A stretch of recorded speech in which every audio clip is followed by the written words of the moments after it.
Al WhatsApp se lo paso, ahí estamos grabando ya. ¿Ya? Sí. Pues lo voy a pasar al WhatsApp.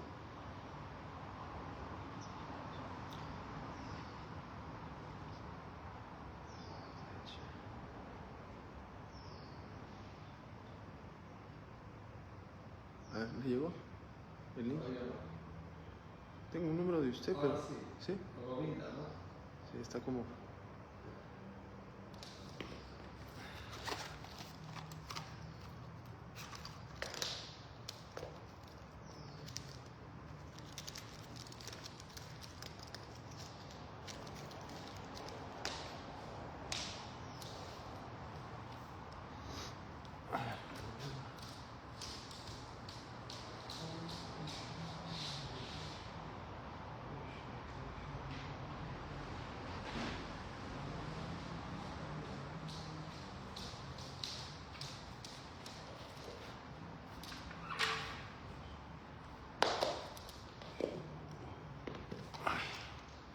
Micro.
Ya, perdón. ¿Cómo está?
Bhagavati Tamashloki Bhakti Bhavati Nashiki Namo Vishnu Padaya Krishna Prasthaya Bhutale Srimate Bhaktivedanta Swami Dinamine.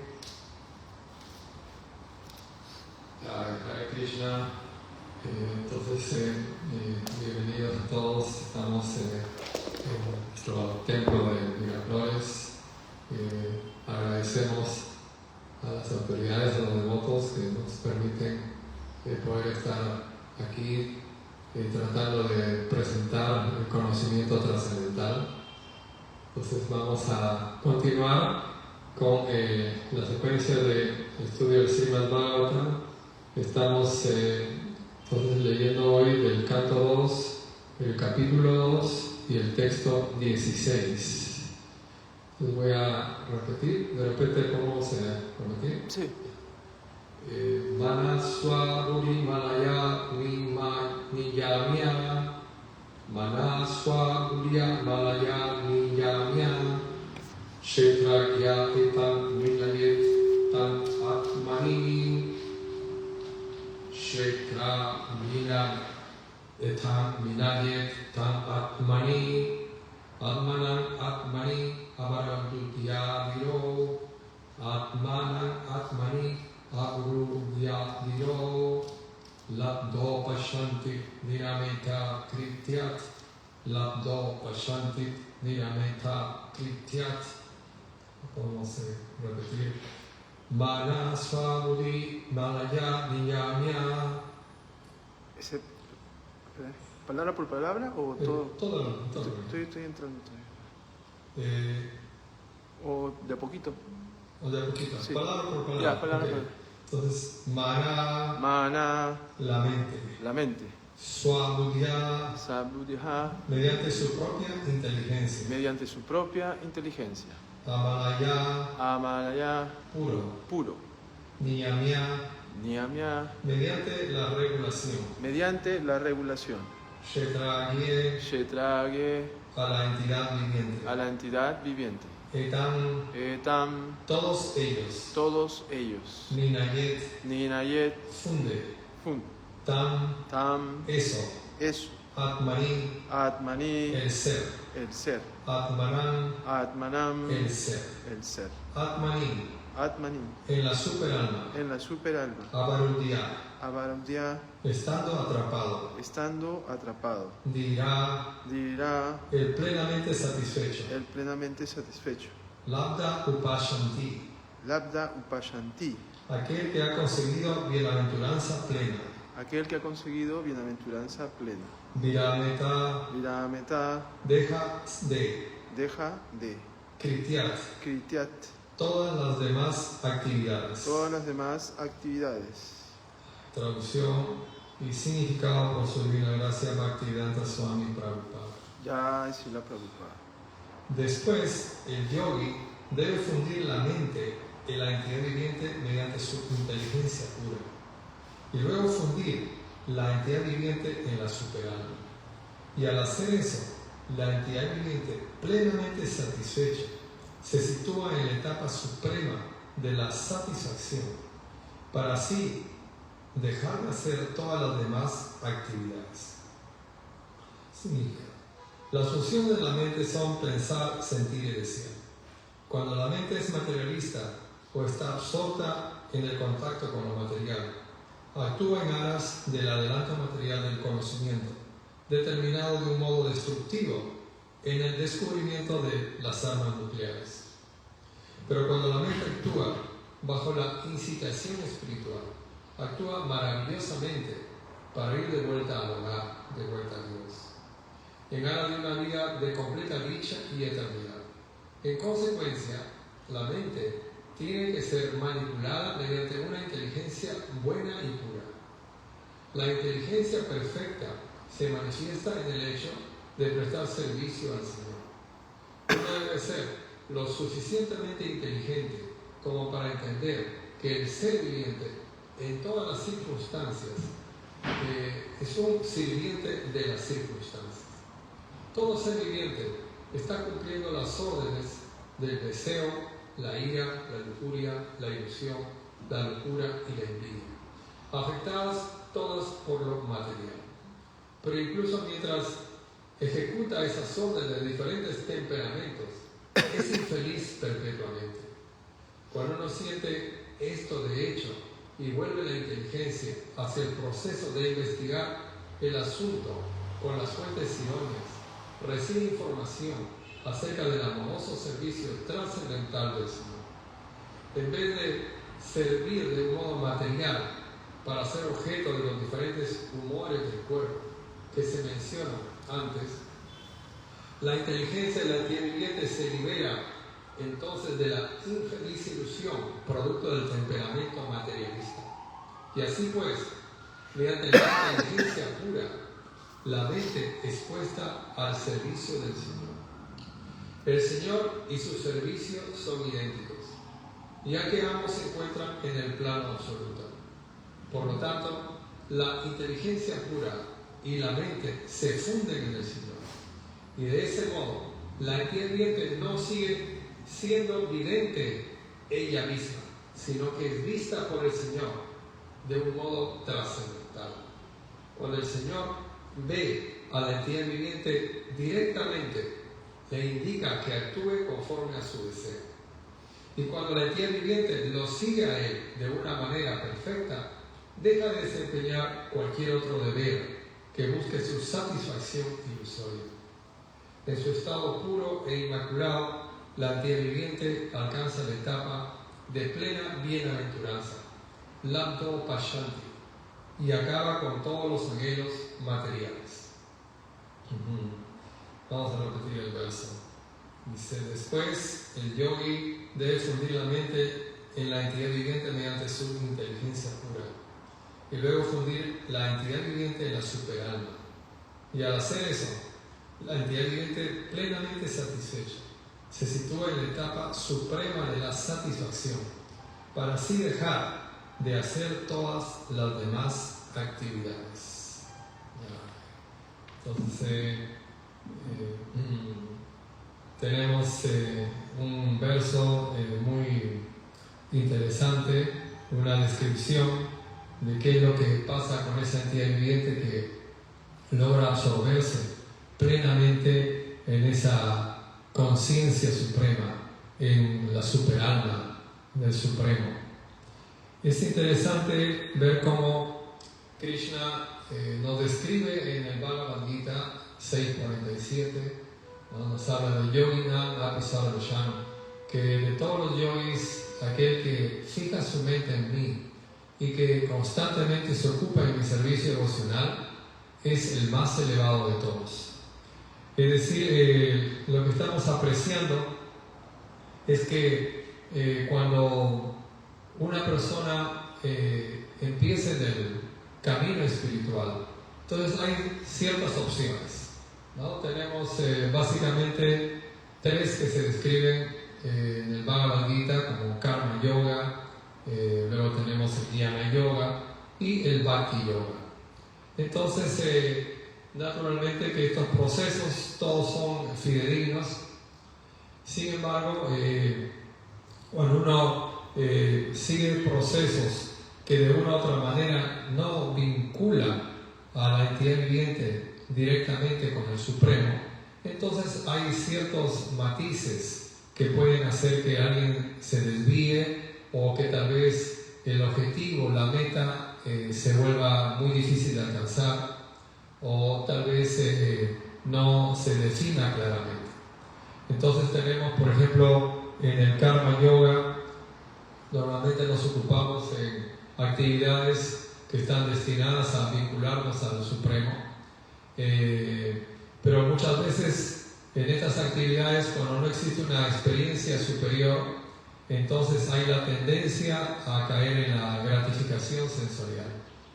Entonces se espera que la persona, el practicante, entonces poco a poco vaya pasando a la siguiente etapa, ¿no? A la etapa de conocimiento, en donde él puede entonces discernir acerca de las actividades que debería ejecutar, no únicamente como parte de las actividades habituales, sino adoptar ese tipo de actividades que satisfacen al Supremo. Entonces luego tenemos a una persona ocupada en Dhyana que normalmente utiliza su buddhi y su inteligencia para entender el conocimiento trascendental, pero que a veces también debido a que este buddhi está a veces influenciado por la mente, entonces se cae en una especulación, y eso también es algo que puede distraer, puede de una u otra manera desviar la postura del practicante acerca del objetivo último. Y también existe la tendencia a entender como que la realización del Brahman, del aspecto impersonal del Supremo, es el objetivo último.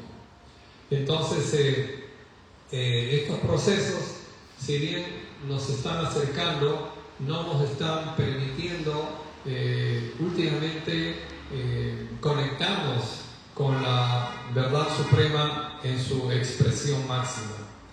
Entonces, acá tenemos en este verso una descripción de qué es lo que sucede cuando esta entidad viviente realmente llega a comprender esa meta última del yoga, esa meta última de la práctica espiritual, que es la realización de Bhagavan, es decir, de la suprema personalidad de Dios, y que es posible únicamente a través del bhakti, o sea, a través del servicio devocional. Entonces, cuando hablamos acá en este verso, nos habla de esa etapa en la que la entidad viviente se sitúa en plena satisfacción, plenamente satisfecha, que es la etapa suprema de satisfacción, que también se define como samadhi.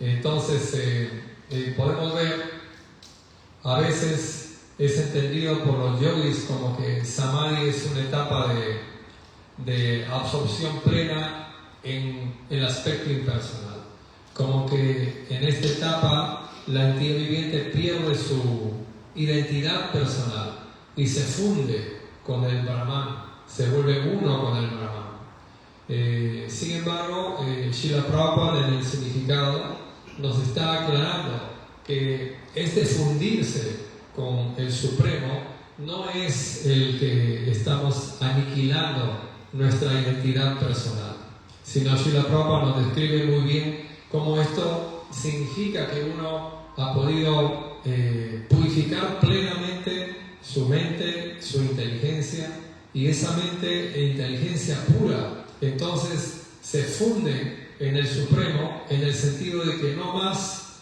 van a actuar independientemente. Es decir, es la rendición plena de la entidad viviente hacia el Supremo. También Jiva Goswami nos comenta acerca de esto, acerca de esta experiencia de Samadhi del yogi, y él explica que el verdadero Samadhi no es una absorción vacía, no es una aniquilación de la identidad, porque eso es todavía incompleto, sino que el concepto real de esta satisfacción plena se da cuando alguien puede experimentar su absorción plena en el Supremo. Y eso significa absorción en el nombre, los pasatiempos, las actividades, todo el entorno del Supremo. Es decir, Samadhi, absorción plena, satisfacción plena, no es inactividad, no es aniquilación de la identidad, sino es esa plena dicha de poder, con esa mente e inteligencia pura, ahora identificarse completamente con el servicio devocional al Supremo.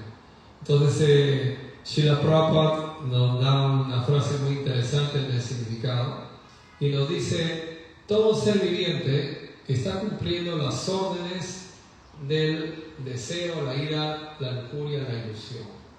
Y esto afecta, todas estas están afectadas por lo material. Pero nos dice que en realidad, de todas maneras, la entidad viviente tiene que servir porque esa es su naturaleza. Así que uno puede ser un sirviente de estas propensidades materiales, ¿no?, que nos influencian cuando estamos condicionados, o uno puede entender que esa misma tendencia a servir, si la canalizo hacia el Supremo a través del Bhakti, entonces me puede brindar la dicha más elevada.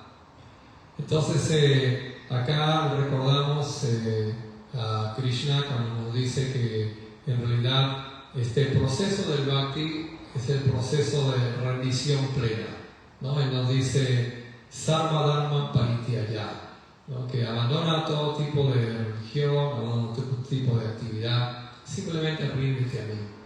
Es decir, mientras que en otros procesos uno todavía se considera el ejecutor, ¿no?, el controlador, ¿no? En karma yoga uno se considera que está ejecutando acciones para elevarse gradualmente. En dhyana yoga o en el yoga, sistema de Ashtanga yoga, sistema óctuple, uno también se considera el ejecutor de diferentes prácticas, ¿no?, como asana, pranayama y así dhyana hasta llegar al samadhi. Pero en el bhakti uno nomás se considera algo independiente del Supremo, uno se rinde completamente. Entonces el bhakti se conoce como ese proceso de rendición, y es allí en donde se da el entendimiento de cómo es que nosotros vamos a llegar a esta última etapa que se describe en este verso, de fundir nuestra mente y nuestra inteligencia en el superable.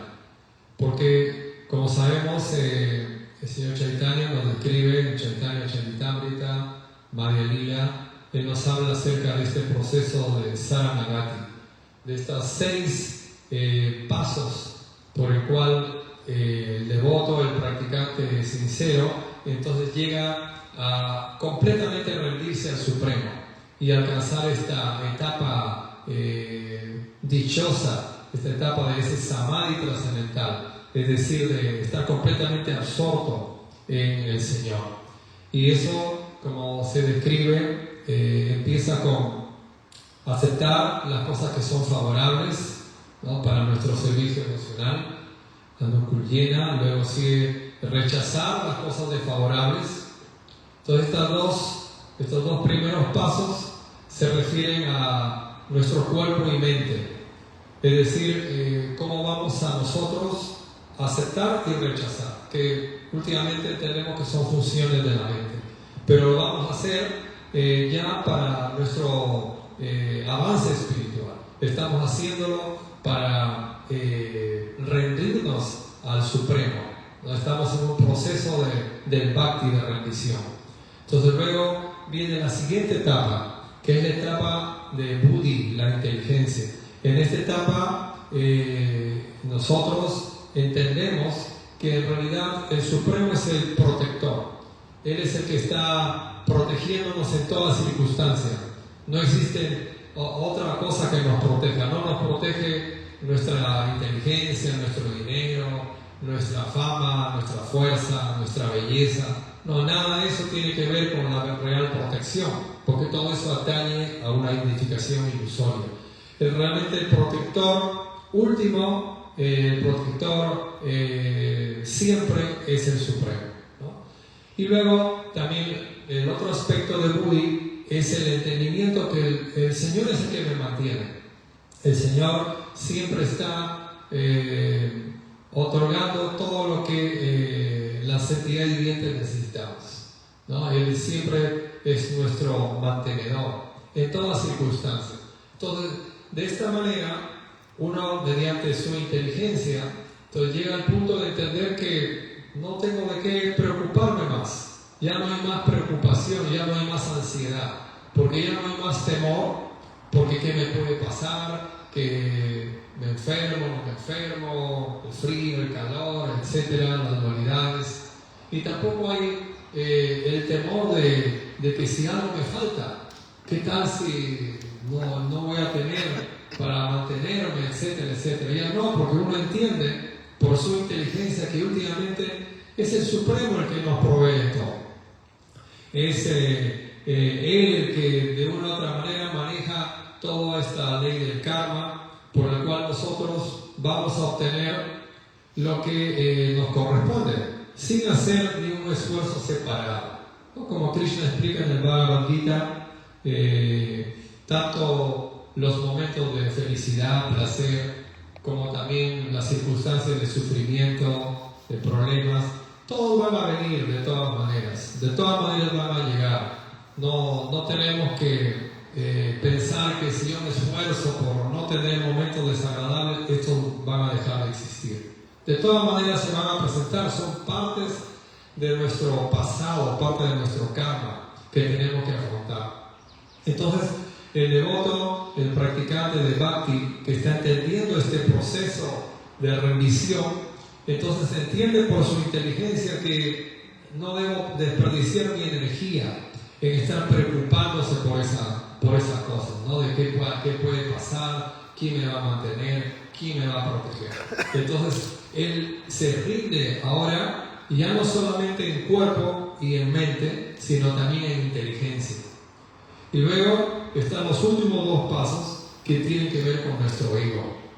Entonces, todos sabemos que nuestra permanencia en el mundo es debido a nuestro ego, ahankara, ¿no? Este ego falso que nos hace pensar que somos especiales, que yo soy distinto, yo soy un gran personaje. Entonces así todos en el mundo material consideran eso, ¿no? Así uno puede decir, no, yo soy mejor que él es mejor que yo, etc. Pero en realidad cada uno de nosotros se considera ser el mejor. Yo soy el más hábil, yo soy el más brillante, sea cual fuera su posición. Y eso es por el ego. Este ego se arraiga en nosotros, ni bien nosotros somos cubiertos por la energía material. Entonces, rendir el ego, rendir esa identificación falsa al Supremo, a Krishna, es lo más difícil que hay. No es sencillo. Uno puede tal vez rendir el cuerpo, ¿no? Como es al comienzo, Anukul Yena, que uno rechaza cosas y acepta cosas que son beneficiosas, como es descrito en esta instrucción, en los primeros versos. Rupa Goswami nos habla de las 6 cosas favorables y 6 cosas desfavorables para el servicio emocional. Y eso es como la etapa elemental básica en la que nosotros vamos aprendiendo de vida espiritual. Luego nosotros vamos aprendiendo ya de lo delicada que es esta mente, y entonces uno se ocupa en cómo rendir la mente, ¿no? En la mente, entonces está siempre, como Prabhupada nos explica, pensando, deseando, sintiendo. Entonces uno aprende a pensar, a desear y a sentir en base al servicio devocional. Entonces uno ocupa así su cuerpo. Luego, cuando uno entonces purifica así su mente, tiene su mente más controlada, entonces Buddhi prevalece, Buddhi se fortalece y entonces nos permite ya escalar un poco más, ¿no? Nos permite rendirnos más al Supremo, ¿no? Él nos mantiene, Él nos protege. Pero luego viene el ego, y el ego es muy profundo, el ego es muy fuerte, el ego está allí con nosotros durante muchas vidas y no es tan sencillo de vencer. Entonces aquí es cuando el Señor Chaitanya nos habla de este Atma Nivedana, es decir, que uno tiene que aprender a depender completamente del Supremo, y ya no más soy yo independiente. Y eso tiene mucho que ver con el verso cuando habla de fundirse en el Supremo, en el Superalma. O sea, en esta etapa es que uno aniquila su ego, pero no en el sentido que uno deja de ser una persona o una entidad viviente espiritual personal independiente, sino que uno no más tiene que ver con una identificación falsa. Es decir, uno aprende a depender completamente del Supremo, se entrega completamente a las instrucciones de su maestro espiritual, a su práctica de acuerdo a las instrucciones de ese guru, y a su esfuerzo sincero en tratar de satisfacer al guru, a Krishna, a través de sus diferentes actividades de acuerdo a las instrucciones recibidas. Entonces, de esta manera uno se sitúa en esta posición de rendición plena, no más una independencia material o egocéntrica, sino yo soy parte de Krishna y me entrego completamente a sus planes, ¿no? Que son manifestados a través del maestro espiritual. Y luego también está el hecho de que uno, por ese entendimiento de que no soy nadie realmente, no soy el gran personaje que pensaba, no soy tan inteligente, no soy tan hábil, sino soy un simple sirviente del Supremo que me estoy sometiendo a sus instrucciones, a sus planes, sin más tintes de contaminación de ego presente. Entonces uno se vuelve humilde. Entonces esta humildad se da al 100% en esas personas que están completamente rendidas al Supremo. Mientras más uno se va rindiendo al Supremo, ¿no? Desde las primeras etapas en que uno empieza a rendir el cuerpo, la mente, la inteligencia, uno se va volviendo cada vez más y más humilde, porque naturalmente que uno realiza cada vez más que no tiene nada que ver cualquier designación que uno haya podido alucinar, ¿no? Uno puede así pensar que yo soy alguien avanzado porque quizás hago muy bien mi servicio, o porque soy muy regular en mi sadhana, o porque conozco muy bien el Shastra, o porque ya soy brahmana, sannyasi, etc.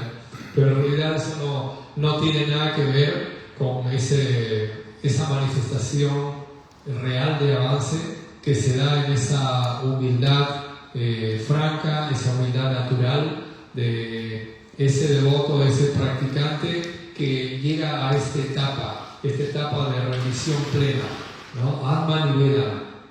Entonces, esta es una descripción que nos da el Señor Chaitanya para entender cómo funciona este proceso de rendición, este proceso de bhakti, ¿no? Que naturalmente es muy sencillo por un lado, ¿no? El bhakti es muy hermoso, muy atractivo, se ejecuta alegremente, como nos dice Krishna en el capítulo 10, pero sin embargo también es muy delicado, es muy sutil, porque en cada etapa de nuestra práctica podemos ser desviados, podemos ser nuevamente cubiertos con intenciones materiales detrás de nuestra verdadera intención, que es realmente volvernos o nuevamente estar en esa posición pura, ¿no? Ejecutar nuestro servicio en conciencia pura. Entonces es necesario que nos absorbamos plenamente, y en ese significado del Chaitanya Charitamrita, de donde se describe Saranagati, Srila Prabhupada entonces nos dice que en realidad cuando uno entiende estos procesos de rendición, uno entiende el bhakti, de qué se trata, entonces uno llega a la conclusión. Es este verso del Mundaka Upanishad que nos dice Smartavya Satata Vishnu Vishmartavya Nanayatuchit, que todos los principios regulativos son simplemente adyacentes o están de apoyo para el principio regulativo principal de nuestra práctica, que es recordar a Krishna siempre y nunca olvidarlo. Si últimamente el resumen, la esencia de todo nuestro proceso de rendición es que debemos recordar a Krishna siempre, las 24 horas. Srila Prabhupada dice, uno debe entonces absorberse en el proceso que más nos permite recordar a Krishna y es más potente para nuestra purificación, que es el canto del Mahamantra, ¿no? Hare Krishna, Krishna Krishna, Hare Hare, Hare Rama, Rama Rama, Hare Hare. Es decir, este canto del Maha Mantra, Srila Prabhupada dice, uno debe hacerlo las 24 horas, pero naturalmente que todos tenemos diferentes servicios que hacer, diferentes responsabilidades, pero de todas maneras tenemos que mantenernos siempre absortos en Krishna. A pesar de que tengamos que hacer otras cosas, siempre nuestra mente debe estar en Krishna, ¿no? Como ese jugador de videojuegos o esa persona que se absorbe en una película, ¿no? Se olvidan de sí mismos, están absortos en el juego o están absortos en la película.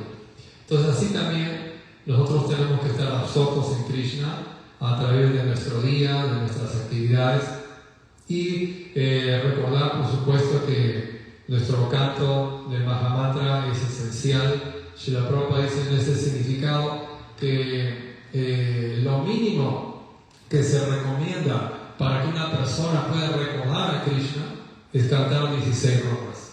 Ese es lo mínimo recomendable, pero por supuesto no lo máximo. Así que uno tiene que tratar de cantar el Maha Mantra, que es el proceso más eficaz, lo más que pueda, y por supuesto ajustarse a una práctica regulada, una práctica sana de vida devocional, que nos va a llevar poco a poco a este punto de ese samadhi trascendental, a ese punto de dicha plena, como describe aquí el verso, dice, donde la entidad viviente está plenamente satisfecha y se sitúa así en la etapa de la suprema satisfacción. Entonces son algunos alcances de lo que estamos viendo en este verso. Quizás podemos intercambiar un poquito, tener una pregunta. Adelante, gracias. Ok, muchas gracias por la clase, Prabhu, por la bella. Estamos muy contentos y también nos agrada escuchar cosas nuevas. Y mi pregunta era, efectivamente cuando Rupa Goswami explica acerca sobre Rupa de Sambrita, los primeros versos son básicos, pero yo pienso que también hay que recalcar durante el largo trayecto que uno tiene en la práctica, ¿no? En la práctica del sadhana y todo, y pienso que siempre es básico, pero siempre hay que estar recordándolo, porque vemos de que han pasado muchos años y vemos que devotos no podemos aún, somos incapaces de controlar bien la lengua, siempre mentimos, siempre estamos siempre estamos cometiendo errores y todas esas cosas que de alguna forma no podemos controlar, a veces ni hablar lo que decimos, ¿no? Entonces, ¿y qué decir cuando se habla? Pues cuando la mayoría de las personas están hablan de las parejas y todo eso, ¿no? Entonces sí, es básico, pero es una cosa que lo debemos de tener pendiente todo el tiempo, porque eso nos perturba y no nos podemos concentrar aún incluso cuando uno canta el Maha Mantra, y peor si es que uno está cantando el Maha Mantra y tiene que recordar algunos pasatiempos, la forma misma del Señor, concentrarse en los pies del loto de Él, entonces porque la mente no la controlamos, a veces estamos cantando y estamos pensando en comer y no puedo ayunar, no puedo hacer nada.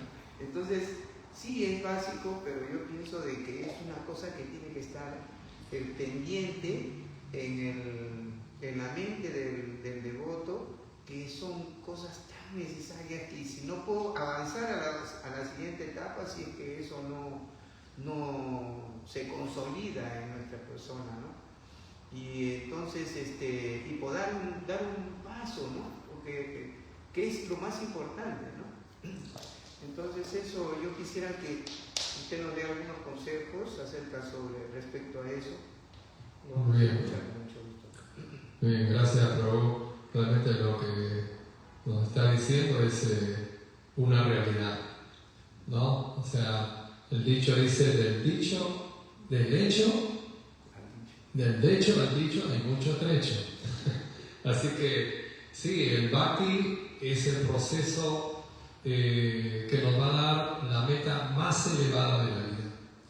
Y entonces, naturalmente no podemos pretender que sea algo tan barato, algo tan simple, ¿no?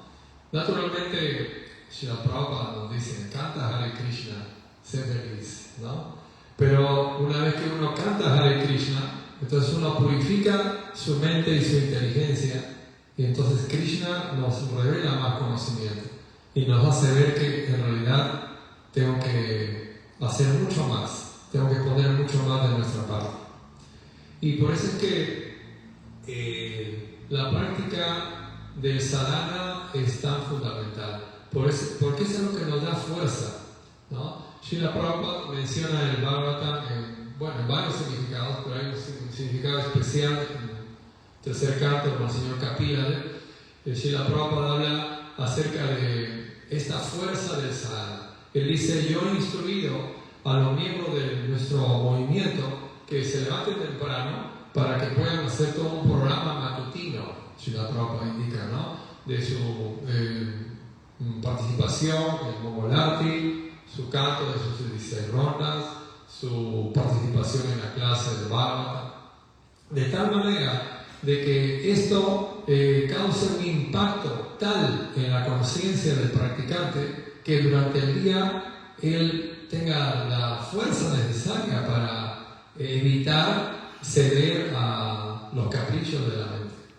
Entonces, si uno sinceramente hace su práctica, entonces uno va a poder experimentar eso, ¿no? Uno va a poder realmente sentirse con la fuerza necesaria para prevalecer sobre los caprichos de la mente. Pero si uno no hace así, entonces uno va a ser fácilmente presa de estos condicionamientos, ¿no? Rupa Goswami nos dice, ¿no? Atyahara praisasta prayapo nyagamaha sangatyaga sangatashu shanti bhakti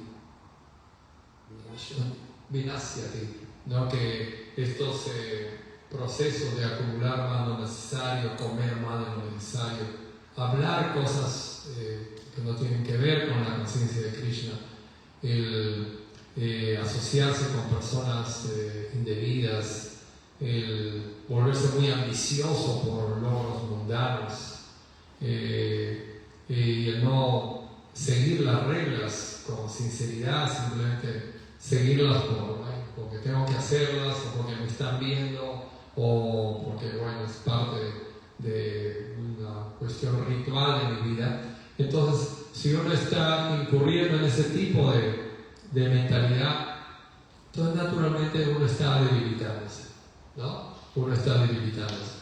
Pero por el otro lado, si uno está actuando de la otra forma, opuesta, y uno está siempre muy dado a hablar temas relacionados a Krishna, ¿no? Todo lo que me recomienda en el otro verso Rupa Goswami, que debemos asociarnos con personas que realmente nos inspiran, que debemos seguir los pasos de los grandes acharyas, que debemos aprender a tomar solo lo necesario para nuestro mantenimiento.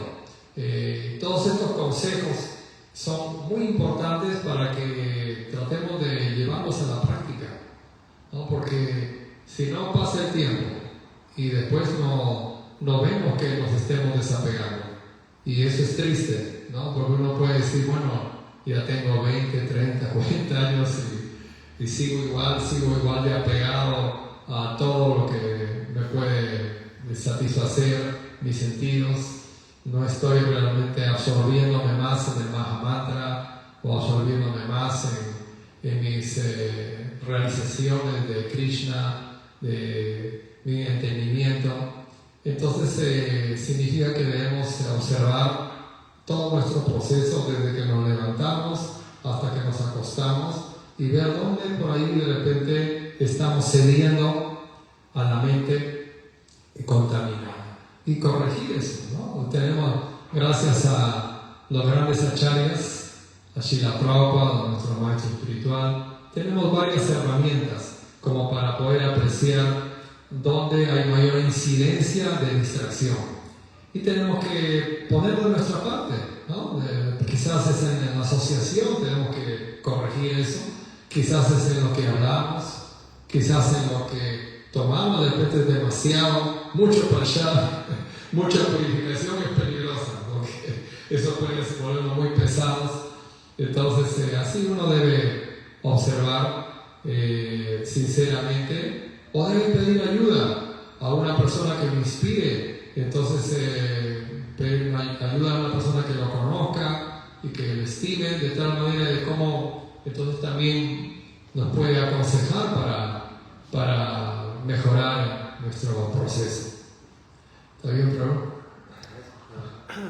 Sí, pero hay una pregunta que hicieron, como estamos haciendo lecturas, ¿ya? Entonces hay una pregunta de...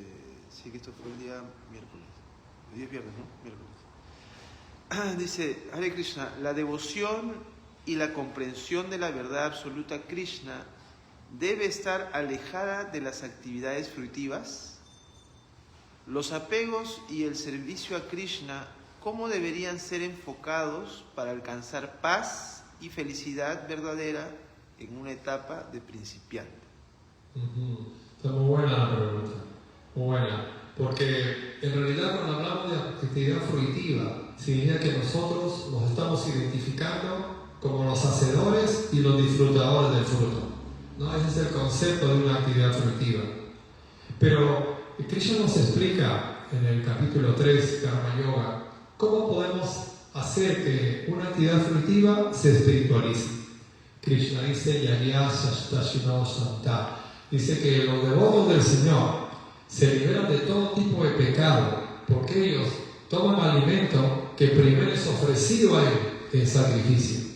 Mientras que aquellas personas que no hacen así y simplemente toman alimento para su disfrute, cada vez se enredan más en pecado.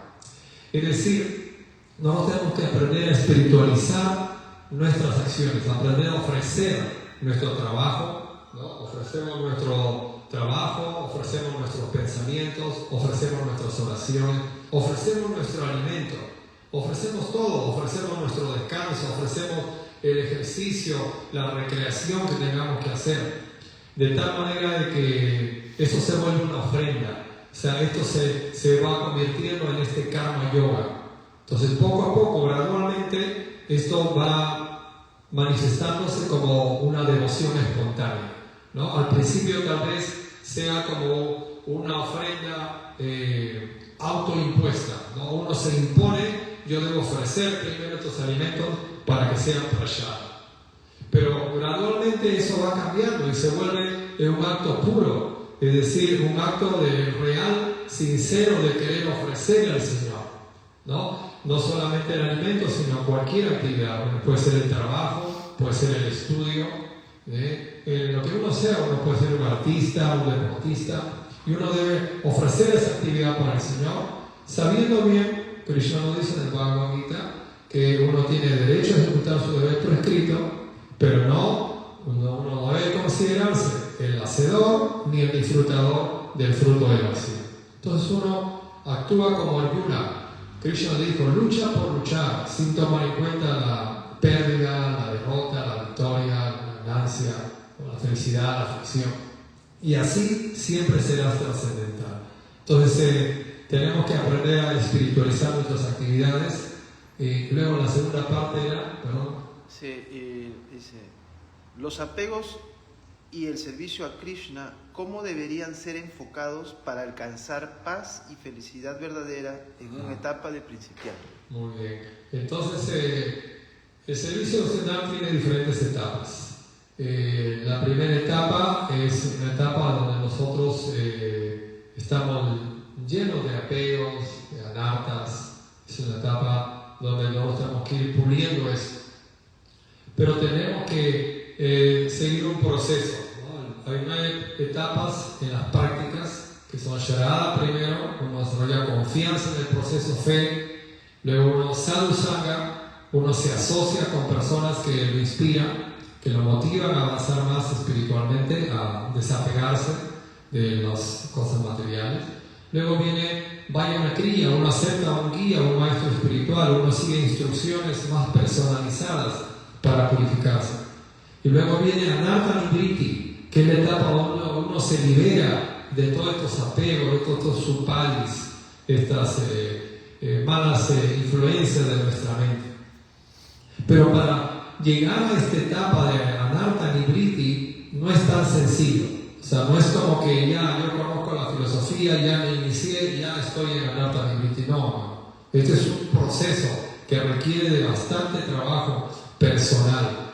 Uno mismo tiene que ir estudiándose día a día cómo es que está superando las etapas anteriores. Es decir, cómo estoy realmente volviendo mis apegos materiales en apegos al servicio a Krishna. Hay apegos que pueden ser canalizados, pero hay apegos que no. Alguien puede decir, bueno, yo tengo apego a las drogas, o yo tengo apego al alcohol. Entonces, naturalmente, ese tipo de apegos vamos a tener que dejarlos, porque son nocivos para nuestra práctica devocional. Nos jalan hacia la ignorancia, ¿no? Nos hacen caer muy bajo para un nivel espiritual. Pero hay apegos, como por ejemplo yo puedo estar apegado a cocinar algo muy delicioso.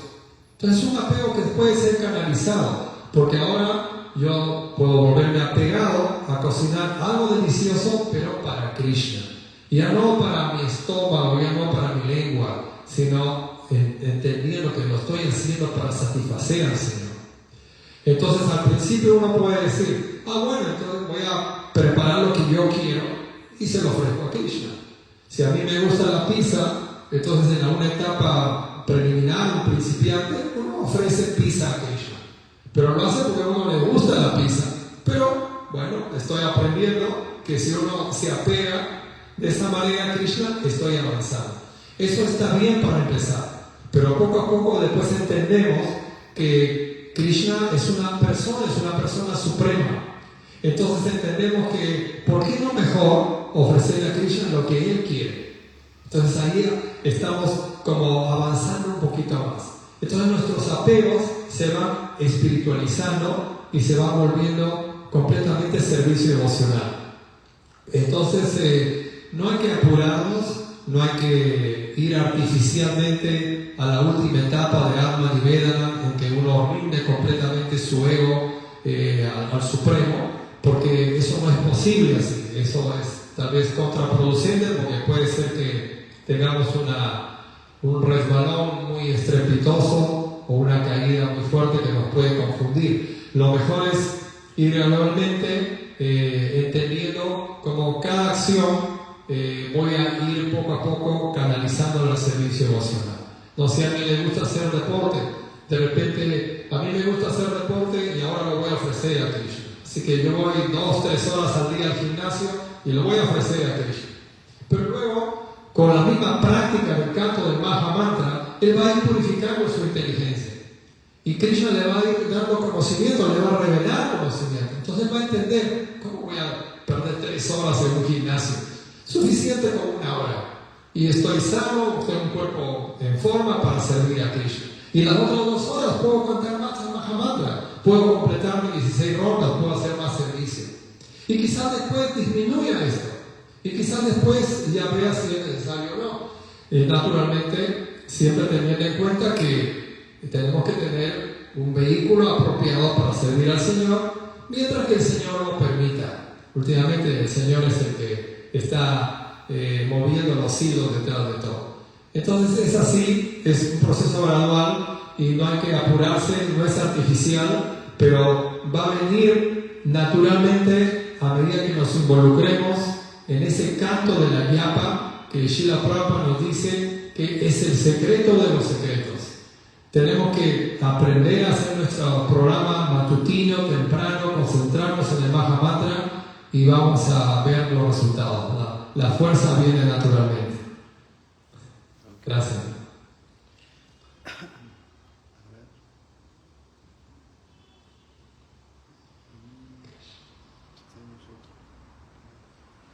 Hare Krishna, Krishna Krishna, Hare Sí, Rama, acá hay una pregunta. Rama Rama,